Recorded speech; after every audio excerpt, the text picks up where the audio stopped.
Dreams are painted in hues so bright, a future blooming in soft sunlight. With every step her heart takes flight, a love that grows through day and night.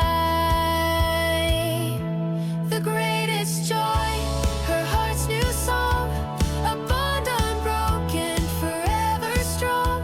Gregorio's name, a light divine. When we were first tasked with transcribing, translating, and understanding the writings of Xavier and later of Key, it was nothing short of extraordinary.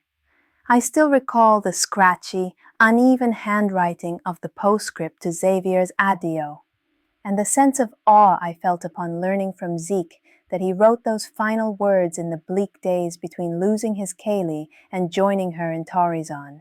He knew his message must be preserved, and his loyalty to Estolia was such that he would not allow himself to depart for his harmony until he was certain he had set down the last of his insights. That certainty, carried in each tremulous line, is why these words found their way to the heart, prepared to receive them.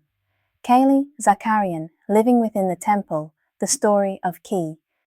Bethany felt there was nothing more beautiful in life than the child she was expecting. Gregory often insisted the baby was a boy, but followed this with endless speculation about how beautiful their daughters would be. "You are so beautiful," Gregory would say.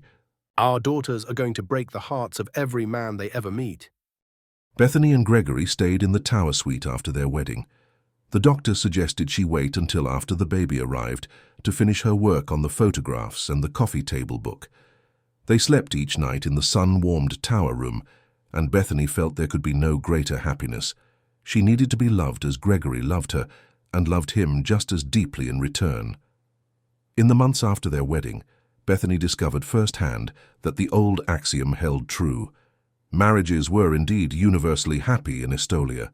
From within her own happiness, she saw bliss mirrored in other couples.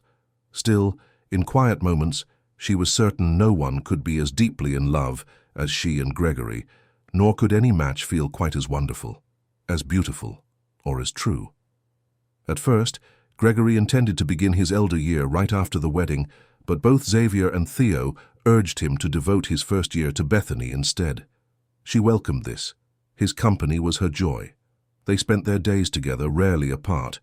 Eventually, their conversations returned to her photographs, the ones she'd taken and developed before the pregnancy. Planning how to shape them into a book soon captivated them both. It added to Bethany's happiness to see her two closest friends, Melanie and Georgiana, so blissfully married themselves. Melanie and Sebastian busied themselves with their beloved and Estolians, nurturing the gentle bonds among the horses. It was Georgiana's transformation that struck Bethany most. Theo's devotion seemed to render Georgiana's scars and the absence of her arm invisible, or perhaps just unimportant. In time, Georgiana stopped seeing them too. She began to view herself through Theo's eyes, and what she saw there was startlingly beautiful. Confidence reshaped her, until even the palace residents seemed to forget what made her different. 8 days after their wedding, Theo stepped into his role as keeper, with Xavier ably assisting him. Georgiana, who had married Theo on the very same day as Bethany and Gregory, was now also expecting her first child. As names were tossed about, mostly boy names, Georgiana found herself especially taken with Jeremiah. Theo agreed without hesitation, his affection so apparent that even the most reserved Estolians could not help but smile at the warmth between them. Bethany, Georgiana, and Jackie, the Queen of Estolia, often spent their afternoons together. Jackie's son, Isaiah, was now everywhere at once, gleefully unconcerned with royal responsibilities that belonged to a much older version of himself. 6 weeks after the weddings, when both Georgiana and Bethany shared their news of impending motherhood, Jackie added her own with effortless cheer. "I'm pregnant too." Bethany kept snapping photos of everything around her, even though she understood she'd have to wait until after childbirth to develop them. Sometimes she caught a rare look of deep sorrow flickering across Theo's face, and she wondered what troubled him. Yet for the most part, Theo appeared a very happy man, his quiet joy shining through in the moments he shared with Georgiana. The morning she woke and felt her water break, Bethany experienced a moment of pure, almost celestial happiness. Despite the dull, persistent pain crawling across her abdomen, her excitement for her baby boy's arrival overwhelmed everything else.